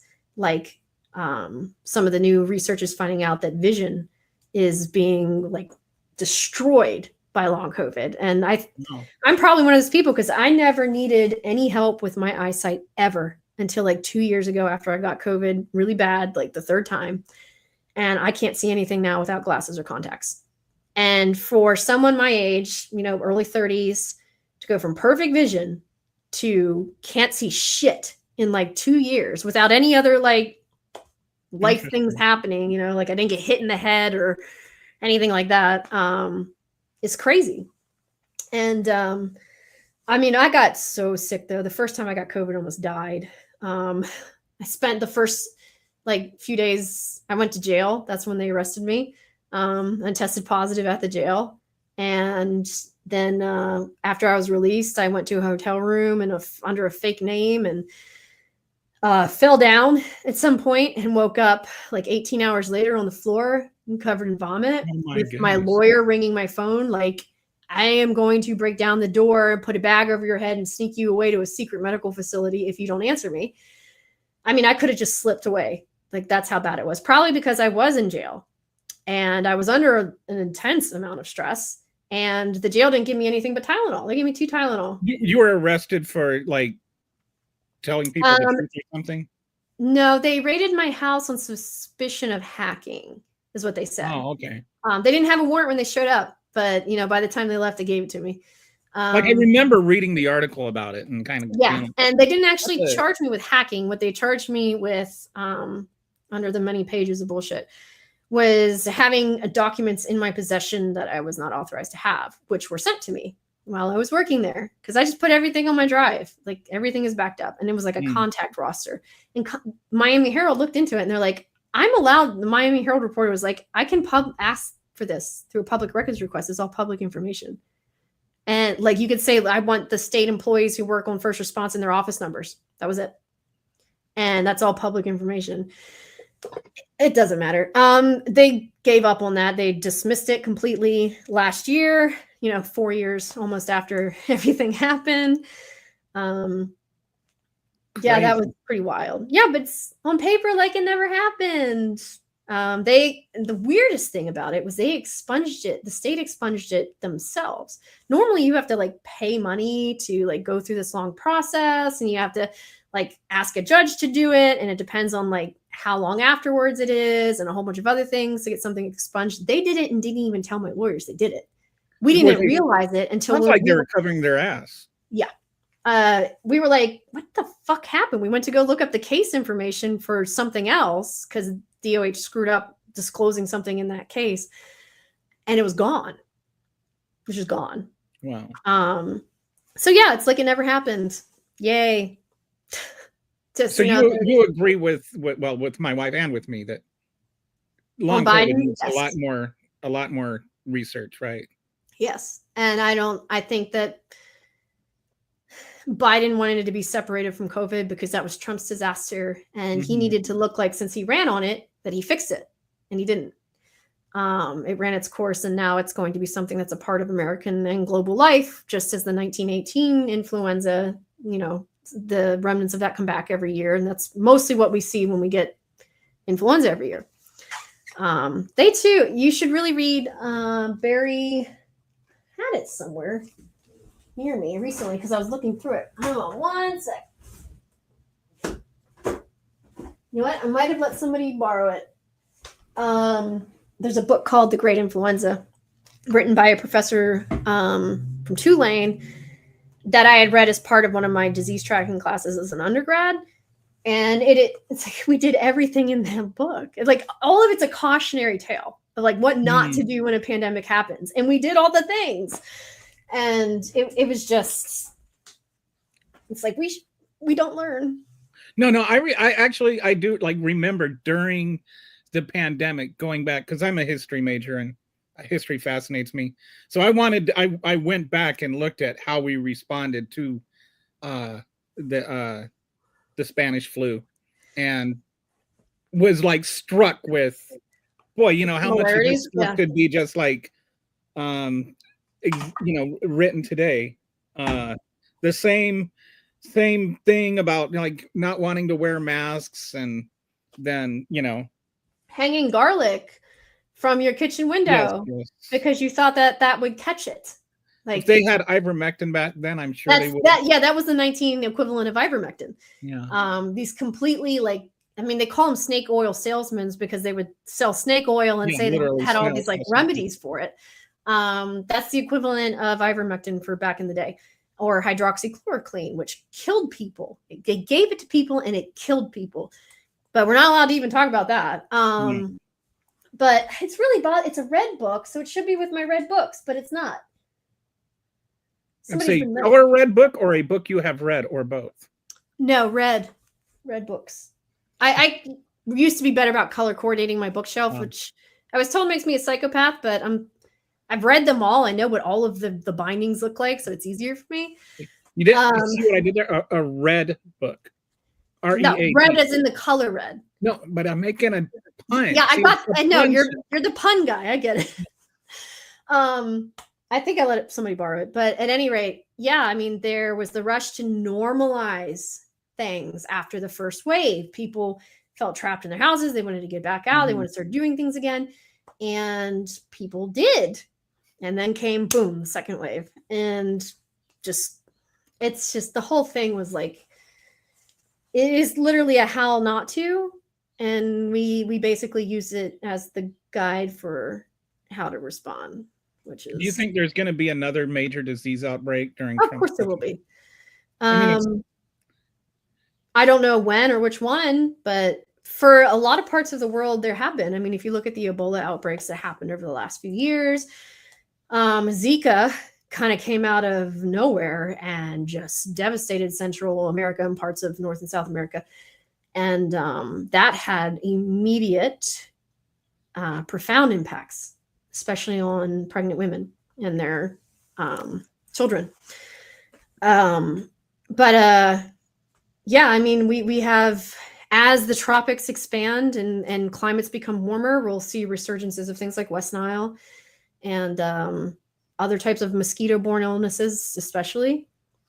But then you'll have things like Ebola come up. And I mean, at one point, Ebola in the last few years was covering most of the African continent, which most people probably think, oh, Ebola, that's Africa. That doesn't mean it's everywhere in Africa. Africa is huge. Africa is gigantic. Most of it has always been concentrated in Central Africa or Western Africa. And this time it was not. And so it's scary what's happening. But if we get another, like the swine flu, people were really, really worried was going to be that thing. That was in 2009. I remember because I was pregnant and I caught it. And because I was pregnant, I couldn't take whatever they were giving people. So all they could do was give me a shot in my left ass cheek so that I could keep fluids down and stop throwing up. So yeah, that was close. That was a very close call. But I mean, it's really only a matter of time, especially when you're completely dismantling our scientific and medical establishment. Like anything that they can do to prevent it is being stripped away. Not just stripped, it's being targeted. RFK Jr. has gone back and forth on his stance on vaccines since he's been there. For a little while, it seemed like he was going to be reasonable on measles. Like he said at one point, the measles vaccine might actually be good because somebody apparently had a conversation that reached through the worm and into what's left of his brain. And then he went back the other way. And so it started saying that there's aborted fetal tissue in vaccines, which is so fucking ridiculous. And it's one of the oldest and most debunked tropes that anti-vaccine people use. There's no fetal fucking tissue in vaccines. It's just, oh God. Yeah. I have a hard time being a climate scientist and dealing with this man starved a brainworm to death. So I love it. It's just dead. It's just dead in his brain. It's like, what? If a brainworm cannot survive in your brain, it says something about your brain. See, I don't even know enough about brainworms to be able to say that, because I don't know naturally what does happen to them after they've been there for a while or whatever. And he might have taken something to kill it so it didn't keep growing. I don't know. But I do know that man's story is just one shocking, bizarre, ridiculous thing after the other. Like the whole Roseanne video that he did of I killed this bear this one time, or and everyone's like, even Roseanne was like, what the fuck are we talking about? And then you thought it can't get any weirder. And then the whale head story came out. Oh God. And then it just kept getting weirder from there. nobody who's not trained in the medical profession in it, like in no way whatsoever, should be the head of the National Institutes of Health. And no one who's not a practicing physician should be the head of like the CDC. And like they talk about merit hires, like, oh, we want merit hires. No, they want loyal. Like, you're telling me that in the entire country, you could not find anybody more qualified than RFK Jr. to do that job. Like, don't talk about. I'm merit. more qualified than RFK Jr. to do that job, and like most people are. Like it's. I mean, I actually worked in the health profession. That's more than anything he's done, and yeah, no, it's not even just that. It's the proclivity for conspiracies within these people, and there's a certain mindset of people who are more likely to believe these sorts of things than others. But it's the, he can read something somebody made online that's completely bullshit, but ties in a few kernels of substantial stuff to make it seem like it's real, and he'll believe it, and that's all it takes. And it's like these people say they do their research online. It's like Google isn't research. I hate to tell you this, but Google is not research. Research in the medical field means actually testing things. It means like doing trials for sometimes years to study the impacts, go through this whole process. That's research. When people say do your own research, that's exactly what I ask them. I say, do you mean you ran your own double-blind study? Like, they don't even know what that means. They don't even know what it like. I'm telling you, if you ask someone to explain what like a placebo-controlled or a double-blind study is, they won't be able to tell you. They'll get frustrated and they'll change the subject. And it's bizarre to me that everyone feels like they're as smart as the experts. Yes. And that's where you get back to the whole right angles and circles thing. Yes. Like you're the idiot for not knowing right angles are in circles. Yes. That's the way that a lot of this is with the whole white rage thing, the sense of entitlement to, higher things than maybe they have value for. And a lot of it is the fact that the American education system has wholly failed large parts of this country. And the internet has some blame in that too. Public officials. I mean, there's plenty of blame to go around for that. But, and it's coordinated. I don't want to distract away from the fact that a lot of this stuff is highly coordinated, planned, and funded. I mean, if you read Peter Hotez's book about, his daughter Rachel and autism, and he goes through kind of how this fringe activist group was really good at all these things beforehand, and then they basically just like jumped on the opportunity to have a bigger platform using the same methods, and that's what kind of spread. But having people in high office of government like Ron DeSantis, like RFK, who either don't care what the science says or don't believe in science, running scientific agencies especially, is dangerous. It's fucking dangerous. And I really wish there was some way to hold these people accountable. I mean, RFK went to, I think it was Samoa or some other island, and basically advocated against vaccines and got people killed. Yeah. It was him, just him. And there's nothing that anybody basically can do. Murdered people with his lies. Like that's. Yeah. And lies have a way of devastating people and their families. I mean, the Sandy Hook defamation case really kind of showed that. But even people who are popular go through those things, like David Hogg. You know how many times his house was swatted? I was with him in DC one time when his house was being swatted in Florida. Wow. It was insane. And like, I just got to figure, having been through what he has been through. Yeah. They got a call that like somebody was being held. Extra terrifying. Yeah, somebody said that like they were being held hostage inside the house. So of course the SWAT scene comes up, and he's they're public figures by this point, because this was like 2 years ago, maybe 3 years ago. So all Parkland had already happened, and they called him just to make sure that he wasn't in the house. He's like, I'm in DC. you know, like this kind of thing keeps happening. I know people have been swatted tons of times, and it's insane. And yeah, lies, you know, like there's the whole Chernobyl series, and Valery Legasov is one of my personal heroes. He opens the show with saying, you know, like, what is the cost of lies? Like, and that's basically like the whole conspiracy to cover up Chernobyl and how severe it was and everything else just really cost all these lives. But he ends it saying, what is the cost of truth? And he means that for those who tell it. There's this huge cost of lies, but for those who fight it, what is the cost for them? And he does this right before he kills himself. He was the hero of Soviet Russia after Chernobyl. One of the most high-profile people. He was like person of the year, all this other stuff. And the way he was treated by his peers and by the government and everyone else was so enraging and frustrating. And most of these people are still alive because they didn't go to Chernobyl. They didn't spend like months exposed to those high levels of radiation. So, I mean, he was dying anyways, but he killed himself on the anniversary to make that point. And, you know, this is a Netflix series or something? HBO. And it came out when Game of Thrones was still on, but it's like a 5-part series. It is the best content that HBO has ever made. And I say that as a hardcore Game of Thrones, True Blood, House of the Dragon, all these other shows I love. It is the best thing they've ever made.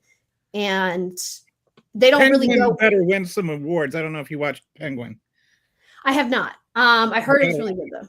But at any rate, he's talking about what it does to people who tell the truth. And it destroys their lives. I mean, remember like in 1990 when the internet was kind of being opened up and everybody, there was like all this stuff, the information superhighway. This is the golden age of information. This is the best thing since Gutenberg. And, you know, like you'll have all knowledge at access to your fingertips. We'd all be so much smarter. And I just keep thinking that the internet is actually the age of disinformation. Like you can confirm whatever you want to believe by doing a Google search now. Well, I think there's a distinction there because we did pretty good at keeping things fringe for a while. I mean, like vaccines in 2015, that movement had always been there, and it was still pretty much the same place that it had been. When just took people a while to figure out how to hack people. Well, yes. Gamergate was really this significant turning point for misinformation and harassment and dogpiling on the internet. And it's one of the, like, I hadn't even heard of it until a few years ago. But if you study Gamergate, there's tons of books out there on it. You see the foundation being laid that has not only radicalized young men, especially young white and Hispanic men, which is why you see them shooting up all these places and going towards the right, but has come up with a almost foolproof system of destroying anybody who wants to, of making any person controversial who maybe isn't, of trying to ostracize people. It made it like down to a science, and it's used every fucking time. Like what happened to Amber Heard, what they're doing now to Blake Lively, who I don't even like, to be honest. I enjoyed that one shark movie she was in, but that's pretty much it. I was not into Gossip Girl and all that other stuff. And what they did to me, all the same PR firm, they have legalized stalking, internet, and stalking and harassment. So like if Ron DeSantis posted about me directly 250,000 times, I would have a lawsuit. Like I could file a criminal complaint against him personally, but he pays someone else millions of dollars to do it. They come up with a bunch of fake accounts. They pay people like these crazy people online that we were talking about earlier to do nothing but write about me all the fucking time, to harass anybody who mentions me, harass anybody who's seen with me, harass my employers. They're probably pissing themselves right now, so mad that I haven't said who I'm working for. But I'll also be controlling their social media so they won't get through. But they legalized smear campaigns in this way. And it really, all of this stuff goes back to Gamergate. Yeah. I'm gonna have to I want to do do some research on that and kind of like kind of He like really, really one of should. those record scratch freeze frame. I suppose you're wondering how we got here. Like I know like Twitter dogpiling really adds a lot to it, and especially when you've got thousands of fake bots, or And so, Twitter takes zero action to do anything Yeah. about it. Every other platform, if people start doing that shit, they get banned. Not Twitter. So I need to actually stop before we get to the 2-hour mark for like. Yeah, I think I'm losing my reasons. voice, and I'm supposed to do the Zedio thing tonight in DC. So Oh, I no. continue. I'm sorry. No, it's But, okay. Thanks. You've been a great guest. I could listen to you talk all day. You're a very interesting person. So and your haters can just go find something else to do. I know. You're It's so always weird. welcome. It's like, give it up. You lost. Move It's the like fuck on. why spend your time like I don't like Ben Shapiro, so you know what I do? I ignore him. Like I don't unless there's something like trending that he said that was particularly stupid. Like I even might have DeSantis, could you mocked imagine if all I did all day every day was right on every little thing that Ron DeSantis like does? Is like I would lose my fucking mind. I should be put into a straitjacket and locked away. Like these people should be. It's just it's crazy. But anyways, yes. So that was our very long winding conversation. If you wanted to news.com is your website, and that talks about all kinds of stuff, right? But yes. Mostly on the environment and politics beat. Like today I published the outlook for the hurricane season, so you can check that out. That one is free. I know I'm not supposed to do that if I actually want to make a living off this thing, but some information is critically important and should be available to all. But if you want to support me, you can subscribe. I'm still trying to raise enough money to be able to eat when I go to France next month. That would be nice. So if you want to do that, that would be great. All right. Thanks again. Appreciate you. Bye.